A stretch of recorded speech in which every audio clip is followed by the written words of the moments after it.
내 나이가 몇 살쯤 됐나? 나도 잘 모르는데 지하철 타고 그러면 젊은 사람들이 벌떡벌떡 일어나요. 또 젊은이라고 얘기하면 영감님, 어르신, 할아버지 그런단 말이야. 그런 소리를 들을 때 아하, 내가 나이가 많이 들었구나, 세월이 흘렀구나, 그런 생각을 갖게 됩니다. 하기는 이승만 대통령 초대 대통령보다 지금까지 내가 여러 대통령이 지나가면서 그 치하에서 다 보고 살았으니까 세월이 많이 흘렀죠. 해방 직전에 태어나서 8.15 해방 맞이하고 4.19 혁명, 5.16 혁명, 6.3 데모, 11.6 사태, 거친 물결들도 지나갔습니다. 어려서는 아궁이에 불 뗐어요. 그러다가 석탄, 그래서 구멍탄 만들어서 연탄 시대가 왔는데 이게 또 가스로 사람 많이 죽고 그래서 석유 보일러가 생겨서 좀 편리해졌는데 지금은 가스 때예요. 그리고 얼마나 변했어요? 정말 놀라울 정도로 변했고 이 속도가 너무너무 빨라가지고 어떤 때는 지하철의 광고 같은 걸 보면 저건 무슨 광고를 하는 건가 모르겠어요. 은행에 가면은 젊은 사람들은 거의 안 옵니다. 노인들이 은행에 와요. 옛날 방식 때문에 젊은 사람들은 뭐 이거 스마트폰 가지고 하고 컴퓨터를 하고 하니까 은행에를 잘 안 오는 것 같아요. 그런 것을 보면은 잔소리 말고 이제 죽을 때가 됐구나 하는 생각이 든단 말이에요. 자, 오늘 위기에 대한 말씀을 드리겠는데 어느 시대에나 위기가 없었던 시대는 없었습니다만 그러나 옛날의 위기는 지금의 위기가 다른데 옛날에는 어떤 문제가 터지면 그 동네, 그 지역의 문제예요. 그러나 지금은 글로벌 시대라 그런 것도 글로벌 시대를 살아가는가 봐. 온 세계가 알려지고 놀라고 우크라이나 사태 일어나니까 세상이 주목을 한단 말이에요. 그리고 그것으로 인해서 뉴욕의 주가가 출렁하니까 우리나라 주가도 출렁하는 거예요. 이렇게 그 파장이 세계적인 파장을 가져오는 것입니다. 마치 바다에 작은 물고기들이 움직이고 뭐 야단치고 그래도 그 파도가 별로 없습니다. 그러나 고래가 지나가면서 물결을 일으키면은 잘못하면 배도 뒤집혀진단 말이에요. 그와 같이 이 사회가 아주 큰 사건들이 요동치면서 우리 참 정신을 차릴 수 없는 그런 시대가 됐습니다. 제가 정리해서 몇 가지 위기를 말씀을 드리고 결론 말씀을 드리겠는데 첫째로 지구 온난화라는 사건이 우리가 많이 들어서 그냥 뭐 그런가 보다 그렇지만은 사실상 아주 심각한 거예요. 그래서 이 사막이 자꾸 넓어집니다. 사막이 이 고비 사막 같은데 남해인도 사막 같은데 농사질 땅보다도 사막이 자꾸 커지는 거예요. 뿐만 아니라 우리나라에서도 아주 그냥 뭐 쨍쨍한 하늘에 우박이 떨어져. 우박도 주먹만한 게 떨어져 가지고 차 유리창이 깨지고 지붕의 스레이트가 뚫어지고 지나간 소리 머리에 얻어맞고 머리통이 깨지고 말이에요. 보통 일이에요. 아주 정말 문제가 생기고 그래서 이제 유엔에서 저탄소, 탄소 제로 시대를 가지 않으면 큰일 나겠다. 줄이자. 계획을 세워라. 그래서 우리나라도 2030년인가 언제까지 뭐 탄소 제로 시대를 간다고 발표하고 노력하지만 보통 문제가 아니죠. 이 포항제철 같은 것은 우리나라의 큰 기업이에요. 석탄을 엄청 많이 떼는 거야. 석탄 떼면서 탄소가 생기거든.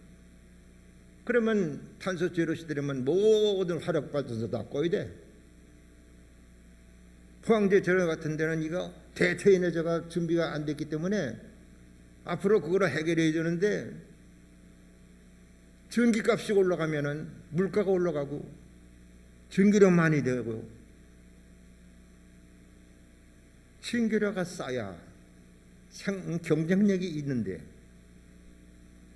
이 전기라는 것도 이거 밝기만 해도 그 전기가 아니라 이 전압이 일정해야 돼요. 아주 고질의 그런 전기가 있어야 좋은 제품을 만드는데 이 전압이 왔다 갔다 하면은 이 옷감을 짜질 못해요. 기계가 왔다 갔다 하는데 이게 좋은 제품이 나오질 않아요. 이 전기라는 것은 모든 에너지의 근본 중에 하나인데 이것이 우리도 그 참 많은 발전을 가져왔는데 이 제약을 좀 받게 생겼으니까 우리 사회도 큰 위기에 사건이 생겼는데 뭐 포항제철만 그런 게 아니라 여러 회사들이 참 이 문제에 대해서 고민하게 생긴 그런 시대가 된 것이죠. 그 다음에는 강대국들의 패권주의가 늘 보아왔지만은 한때는 미국하고 소련하고 이념 전쟁이 붙어가지고 서로 그래서 달나라가는 것도 경쟁에다가 미국을 당할 수 있나 소련이 망했죠. 근데 지금은 중국하고 미국하고 붙어가지고 미국이 가만히 보니까 이게 너무 컸단 말이야. 그래가지고 무역전쟁을 일으켜가지고 세금 폭탄을 때리면서 한 방 먹이는 거예요. 그런데 중국에서 또 반격을 해요.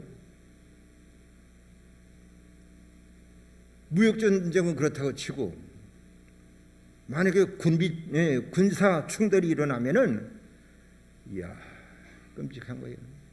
대만 땅덩어리는 적지만 거기서 반도체 아주 우수한 최고의 기술력을 가지고 있는데 거기서 반도체와 컴퓨터가 나와야 미국에도 이게 돌아가는데 중국에서 이거 우리 땅이다 선언했어요. 이거 우리 땅이야. 남중국해 여러 섬이 있는데 거기다 뭐 비행장도 만들고 그러면 미국에 그냥 군함들이 지나가면서 무력 시위를 해요. 김정은이 또 미사일 쏘면은 미국의 첨단 무기들이 와서 시위한다.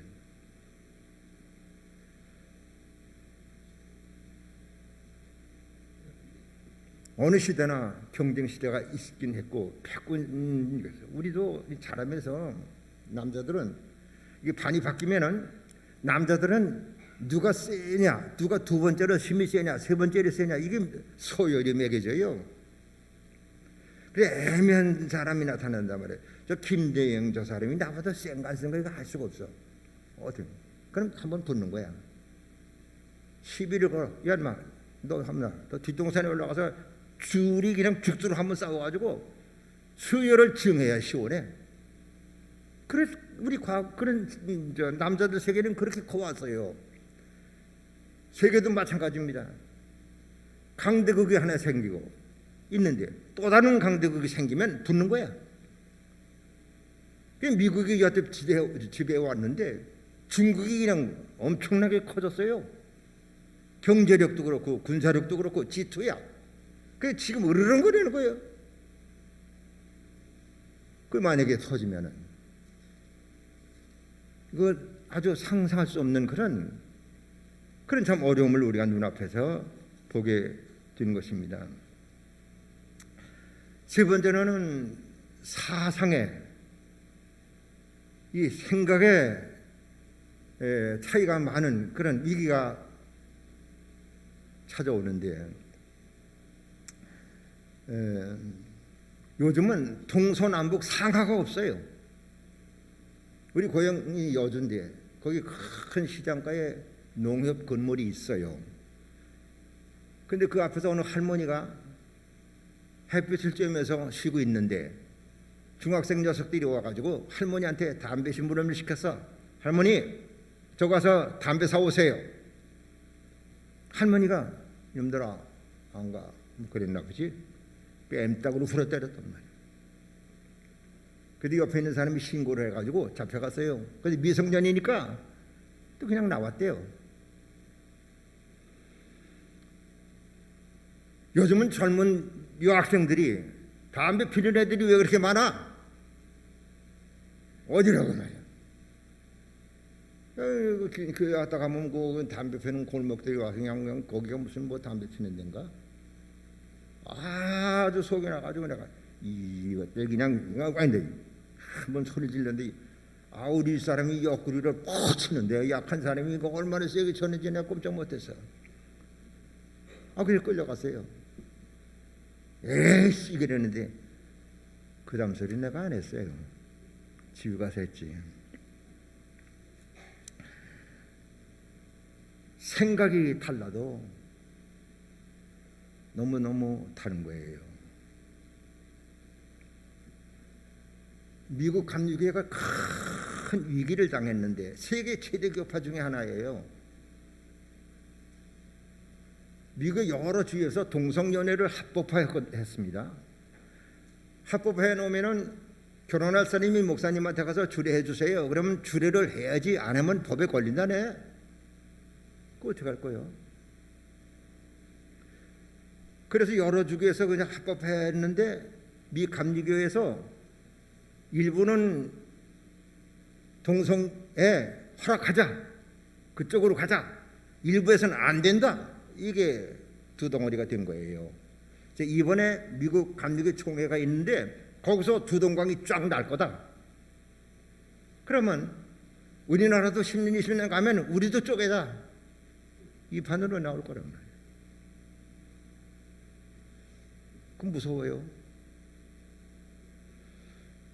몇 년 전에 시청 앞에서 동성애자 대회를 했어. 몇천 명 모였어요. 깃발 들고 말이죠. 온갖 희한한 거 다 있고 머리 그냥 아유 끔찍해요.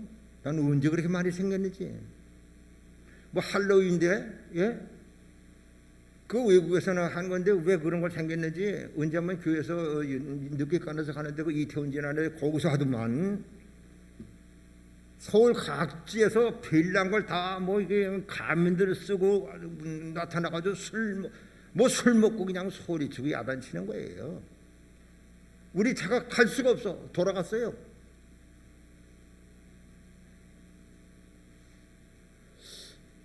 도대체 밤새도록 그냥 술 먹고 이상한 가면 쓰고 그게 하나의 문화인가? 그게 문화라는 것만. 참으로 아주 감당이 어려운 그런 세상이 됐죠. 근데 마지막으로 보면은 영적인 의기가 아주 곤란한 시대마다 제가 자라오면서도 이단이 많았습니다. 제가 대학교 들어갔을 때 박태선 계시록에 감람나무 둘이 있다고 그랬단 말이에요. 그런데 하나는 예수고 지가 또 감람나무래. 자기가 예수님하고 동쪽으로 올라갔어. 그래가지고 그 사람들은 뭐 요란해요. 감람나무 오셨네, 감람나무 오셨네. 그냥 노래를 부르고 그러는데 우리가 예배를 드릴 수가 없어. 우리 교회하고 지척이거든. 한 100m나 떨어졌나 50m 떨어졌나. 저기 저 부천에 신앙촌으로 가야 구원 받는다. 그래가지고 집 팔고 글로 가고 굉장했습니다. 그러더니 또 구원파가 나타나서 세월호 때문에 쏙 들어갔지. 지금도 신천지가 나타나는데 이 신천지 이 사람들은 보통 내기가 아니야. 한 번 붙들면 놓질 않아. 아주 고약한 것들이. 우린 뭐 그럼 구천지에 사나?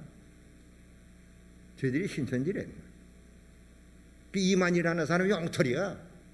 그런데 거기 매가지고 옷도 아주 그냥 이상하게 입더만 아주. 그 지금 뭐 잠잠한 것 같지만요. 지금 물밑으로 얼마나 활동을 강하게 하고 있는지 모릅니다. 여자 봉천동에 가면은 하나님이 뭐 아버지만 하나님이 남성이냐 이거야. 어머니 하나님도 있지 않냐? 그래서 거기는 어머니 하나님이래. 어머니 하나님 아버지 이렇게 기도한다는 거예요. 그게 난국 안에도 있더라고요. 이거 우리가 찾아보지 않아서 그렇죠. 아주 건전치 않냐고 불순양적이고 아주 영적으로 아주 이상한 그런 그걸 또 그렇게 좀 모이니 말이에요. 영적인 혼란 상태에 우리가 살고 있는데, 제가 지금도 도전받는 있는 말씀은 히브리서 12장 4절에 너희가 죄와 싸우되 피 흘리는 데까지는 싸우지 아니했느냐, 그래 말씀이 있어요. 우리가 언제 죄와 싸우고 악과 싸우고 불의함과 싸우고 나 자신과 싸우는데 피 흘리면서도 우리가 싸우냐고 해요. 죽도록 충성하라, 명령형이에요. 그 보통 말씀이 아닙니다. 오늘 신학자 말했습니다. 믿음으로 구원받는다는 거, 그 쉬운 일이 아니라는 거죠. 믿음이 뭐 알 줄 알고 믿음으로 구원받는다고 믿습니다 그러면 끝나는 줄 알아? 그 길이 얼마나 정말 힘들고 얼마나 그것이 참 반듯한 길인데요. 나를 따르거든 자기 십자가를 지고 자기 십자가를 지고 따라오라는 거야.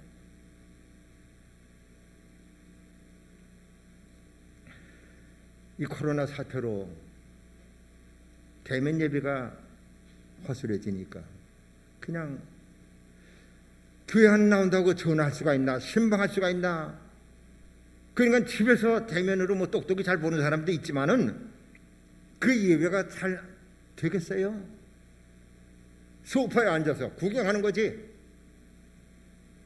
그러다가 어떤 사람은 또 이왕이면 뭐 차 한잔 마시면서 보자. 거기다가 커피 한 잔 갖다 놓고 인삼차 갖다 놓고 마시다가 또 보다 보면 또 지루하단 말이야. 자빠져. 들어놓아서 예배 보다가 잠잔단 말이야. 그래요? 이 지경까지 됐단 말이야. 우리나라 1000만 성도였어요. 근데 그냥 500만인지 600만인지 요즘 통계를 잘 잡지도 못해. 제가 한눈에 봤을 때 3분의 1은 벌써 우리 교회도 안 나와요. 한 사람 전도하기가 얼마나 힘들고 얼마나 우리가 여기까지 끌고 오기에 참 힘들었는데 2년 동안에 코로나 있다고 해서 말이죠.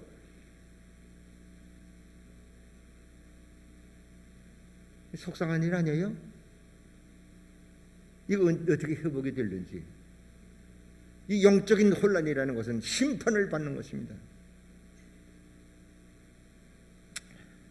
이제 마지막 말씀을 정리해 보겠는데, 로마 시대에는, 기독교 초기에는 주라고 불렀다가 사형당해요. 큐리오스, 로마 황제가 큐리오스인데 그 옥타비아누스가 이제 삼두덩치 다 그냥 휘잡 이렇게 통일해 버리고는 내가 하나님이다, 거기 주라고 그래야 돼. 그런데 예수님 보고 주 그런단 말이야. 그 말 한마디에 사형을 당하니까 땅속으로 들어가서 300년을 살았어요. 우리나라 일제 때 동네마다 신사를 만들어 놓고 가미사미 일본 동조를 향해서 절하라는 거지. 이 목사님들부터 붙잡아다 놓고 시키는 거예요. 절하지 않으면 잡아가는 거예요. 그 주기철 목사님 같은 분은 못합니다. 안 하면 죽어, 안 하면 못합니다. 이런 성판에다가 못을 까꾸로 막아놓고 네가 정말 하나님을 믿고 신사참배를 안 하면 여기 걸어가라. 주기철 목사님이 내 저를 가까이 하려 함은 십자가 짐과 든 그래다 쓰러져 돌아갔어요. 취재하던 일본 순경이 놀래가지고 놀랬어. 이 사람이 네가 믿는 하나님과 저 사람들이 믿는 하나님이 다른 거냐? 너는 왜 그렇게 믿어? 초대교회 폴리캅이라는 유명한 성자가 있었습니다. 그러니까는 핍박이 오니까는 붙들어도 놓고 예수를 부인해라. 안 그러면 이 끓는 가마에 넣는다. 그 사람이 하도 성작이 인품이 좋아서 많은 제자들이 살짝 말해주는 거예요. 그냥 안 믿는다고 그래놓고 산속에 가서 열심히 믿으세요. 이 폴리카비, 그건 무슨 소리야? 예수님이 나를 향해서 한 번도 부인한 적이 없어. 나를 부인한 적이 없는데 내가 어떻게 예수님과 하나님을 부인하느냐? 고백했어요. 그래가지고 불로 태워 죽였어. 기독교 역사는 이 같은 핍박의 역사입니다. 왜 핍박을 받느냐? 여러분, 굽은 세상에서 곧게 살고 어두운 세상에서 밝게 살려고 하면은 왜 충돌이 없어요? 굽을 가니까는 적당히 사니까는 충돌이 없지. 우리는 죽음을 통과한 뭐 순삼이 그렇게 그렇게 정의가 다 밥 먹여주냐? 그렇지만 불은 뜨거워야 되고 신앙은 순수해야 힘이 있는 것입니다.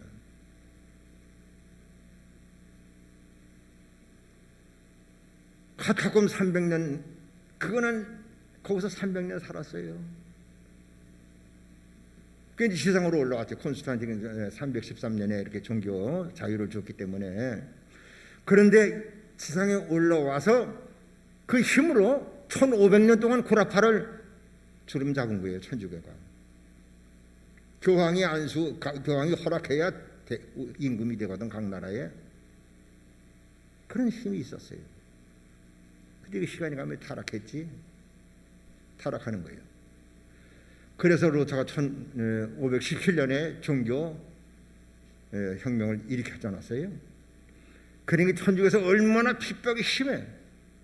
그래가지고 견딜 수 없으니까 네덜란드가 비교적 신앙의 자유가 있었다 그래서 그걸로 모였다가 아주 우리는 완전한 신앙의 자유를 찾아가자. 그래가지고 배 두 개가 출발했는데 하나는 너무 풍랑이 심해 돌아갔고 하나가 갔는데 배에서 많은 사람 죽었어요. 풍랑과 낯선데 굶고 질병 걸리고 그래가지고 도착했는데 풀이 마웠어. 그 보스턴에서 차 타고 2시간 가면 되더만 우리 딸이 보스턴에 공부할 때 한번 가봤어요. 동네는 크지는 않아요. 근데 그 배를 대했던 그 돌에 그 표시가 있고 가이드가 있고 그때 탔던 사이즈에 똑같은 배를 만들어 놓고 관광객들이 많이 오는데 아주 감명스럽죠. 그들이 왔지만은 뭐 낯선 땅에서 뭘 할 수 있어요? 농사를 이제 지어야 되는데 뭐 씨앗이 있습니까? 겨울에 또 많이 죽었네. 그런데 마침 있던 인디안들이 본토 인디안들이 씨앗을 가져다 주고 뭐 좀 가르쳐주고 그래서 농사를 지었는데 농사가 잘 됐다는 거예요. 그래서 너무 감사해서 하나님 앞에 감사 예배를 드렸죠. 매년 그리고 드리는 거야. 그래서 그 후에 아브라함 링컨 대통령이 11월 셋째 주를 정해서 추수감사주 Thanksgiving Day다. 그래서 우리가 미국 감리교가 여기 세웠으니까 우리도 매년 11월 셋째 주일은 추수감사주일이에요. 농사 졌다고 감사하는 거 아니에요. 그 정신과 그 순교, 신앙은 순수한 게 힘입니다. 우리나라도 그 신사 참배 반대하면서 순교하면서 지나온 이 기독교예요. 그래서 최곤능 목사라고 황해도의 유명한 부흥사님이 깡패요 회개했어요. 얼마나 철저하게 회개했냐면 정말 아주 철저하게 회개했어요. 그런데 보니까 성경에 보니까 사도행전 3장에 베드로가 안진병을 일으켰다는 말씀을 봤단 말입니다. 근데 마침 자기 동네에 안진병의 아주머니가 맷돌을 하면서 이 두부 장사를 해요. 내 저 사람을 좀 일으켜봐야 되겠다. 근데 만약에 안 일어나면 어떡하지? 그래서 가가지고 냈다 들고 가가지고 아무도 없는 데서 일어나라! 안 일어나더래. 집에 가서 이거 왜 안 일어날까? 다시 열심히 기도하고 아니 사람 보는 데서 일으키든지 해야지 그냥 그걸 겁이 나가지고 내가 데리고 그냥 도망가요.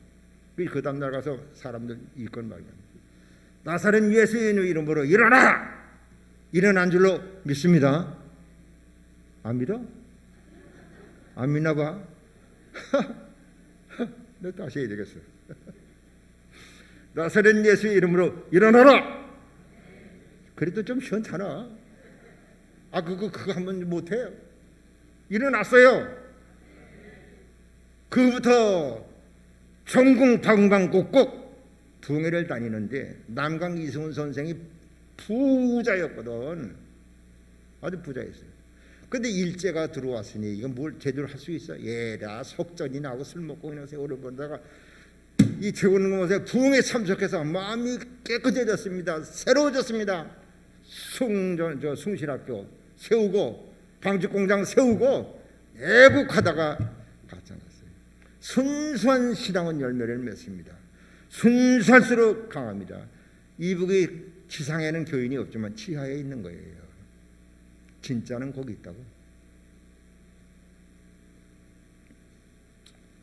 오늘 말씀 제가 40년 동안 설교를 한 거를 새벽기도까지 다 차니까 한 2만 번 했더라고. 2만 번. 쉬운 거는 아니에요. 사실 숫자가 문제가 아니라. 그러나 내 신앙의 결론, 내 신학의 결론, 내 생애의 결론, 오늘 말씀 6절 나는 길이요 진리요 생명이라 나로 말미암아 자는 아버지께로 올 자가 없느니라.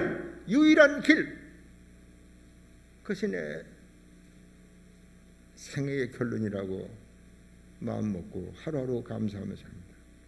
옛날부터 그런 유일신앙을 부르짖는 말씀입니다. 솔라 피데 오직 믿음, 솔라 스크립처 오직 말씀, 솔라 그라치아 오직 은혜, 이것이 초대교회의 부르짖음이었어요.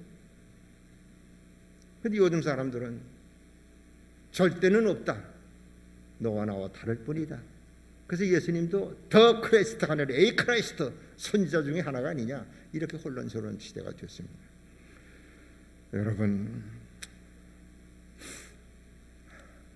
세월이 빠릅니다. 인생이 짧아요. 너무 짧아. 우리 아브라함이 이제 이렇게 내가 은퇴하고 해서 20명이 넘게 모였는데 지금 반은 갔어요. 몇 년 새. 우리 형제가 8남매인데 4시 갔어요. 이제 내 차례가 다가왔어요. 그러나 이 세월을 우리가 막을 수가 있습니까? 붙잡을 수가 있습니까? 세월이 우리를 끌고 가는데 세월과 함께 가는 거예요. 세월이 우리를 끌고, 시간이라는 것이 심판이에요. 시간이 심판이야. 세월과 함께 죽고 세월과 함께 늙고 세월과 함께 슬퍼하고 세월이 우리를 끌고 가는데 버틸 사람이 있나요? 성경에 세월을 아끼라, 때가 악하다, 그 말은 이 시간 자체가 저주를 받은 거예요. 이제 신라곤 하면서부터 이 풍조라는 게 뭡니까? 시간 자체가 악한 거예요. 이 속에 사는 우리가 악한 거예요. 우리가 그 문을 먹고 그 시간 속에 살고 그 시간 속에 사업하고 그 시간에 활동하는데, 그래서 우리 의인은 없나니 하나도 없다고 말이에요. 오직 시간을 속량하셨고 영원으로 시간을 속량하셨어요. 깨끗한 피로 우리의 죄를 씻었어요. 우리가 하나님 앞에 갈 수가 없으니까 하나님 우리가 오셨고, 그리고 자기의 육체를 찢어서 새롭고 산 길을 열어, 그리고 그 길로 구원받도록 오직 믿음으로 살리라. 아멘. 아멘 안 하고 가려고 그러는 사람이 있어. 뭐 그렇게 입을 그렇게 굳게 다문다고.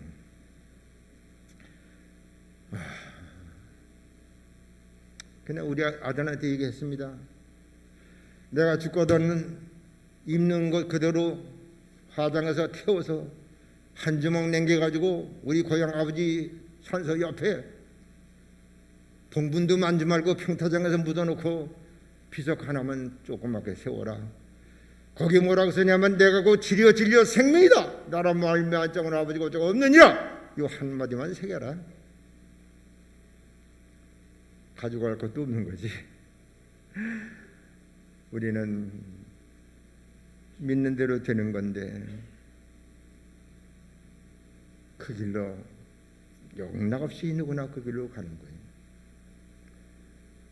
누구도 죽음을 피할 수는 없습니다. 누구도 의인은 없나니 하나도 없어. 오스틴은 말했습니다. 내가 선이라고 생각한 자체도 악이라. 악은 그렇게 깊은 거예요. 쉽게 안 떨어져. 악은 그토록 뿌리가 깊은 거예요. 에덴 동산부터 왔는데 세월을 가면서 악도 커지고 교묘하게 되고 악도 더 악질적이고 이 악도 더 고차원이 되는 거예요. 컴퓨터를 통해서 얼마나 죄를 많이 짓는 줄 알아요? 우리 생각 속에 깊이 잠재해 있단 말이에요. 그러면 날마다 죽어야 되는 거지. 바울이 나는 날마다 죽노라. 해 아래 새 것이 없도다. 이제 우리는 우리의 싸움이 혈과 육의 싸움이 아니라는 거예요. 공중의 권세 잡은 자, 악한 마귀하고 악한 세력과의 싸움이다. 싸우지 않고 뭐 구원받나?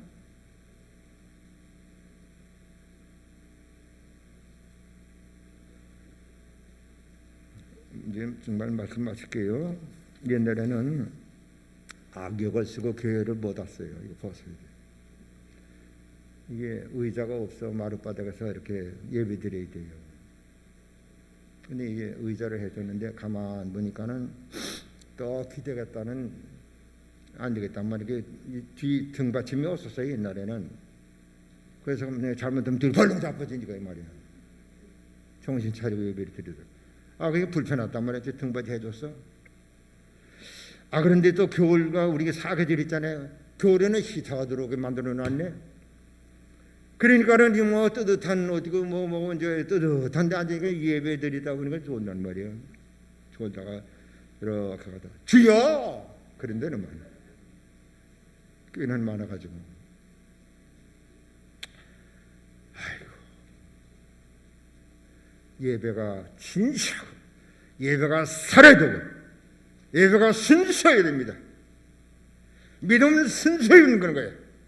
불은 뜨거워야 되지만 믿음은 순수해야 되는 거예요. 순수한 신앙이 무슨 힘이냐? 그게 무슨 다니엘은 불보다 더 뜨거워서 불이 못 왔다는구만. 사자가 달려들지만 사자보다 더 무서운 마음의 무게. 사자도 도망갔다는구만. 우리 중심에는 이 지구는 말이죠. 이만큼 열이 있고 는 용암이 저 지구 속에 있어요. 태양이 있고 그래서 이게 이렇게 굴러가는 거예요. 우리 심장이 멎으면 죽어요. 그런데 우리의 심중에 우리 영혼 속에 우리를 지탱하고 우리를 바른 길을 가고 그리고 우리가 정말로 행복하게 살고 감사하고 사람답게 사는 원천의 힘이라는 것은 신앙의 순수함입니다. 어느 나라 가든지 물을 먹어가지고 이 물이 오염되면 그 나라란 도덕성이 빵점인 거예요. 우리나라 많이 달라졌지. 시장 경제, 시장 가서 물건을 사보면 이거 양장 막 속이 그럼 그거 경제는 빵점이에요. 시장 경제가 든든해야 그 나라 민주주의가 바로 날개 달고 가는 것처럼 우리가 예배를 드려봐서 이 예배가 뜨거우냐, 이 예배가 정말로 진실한 예배를 드리고 있느냐, 정말 예배를 통해서 내 영혼과 내 운명을 맡기고 그리고 믿음으로 살려고 하는 정신이 살아있느냐 결판이라는 거죠.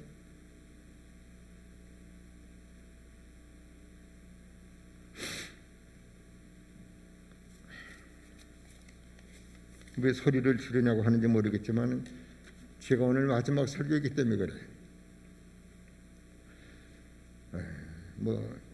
오늘도 기회가 없을지 이 목사가 아프다고 그러니까 제가 어쩔 수 없이 그러면 내가 45주년쯤 되면 마지막 설교를 했으면 좋겠다 생각했는데 그럼 땡겨서 내가 마지막 하지. 이제는 저 설교 안 해요. 할 기회도 없는 거고 젊은 사람들이 있는데 그러나 이 마지막 말씀을 제가 드리고 여러분들은 나하고 몇십 년 동안 생활을 같이 했잖아.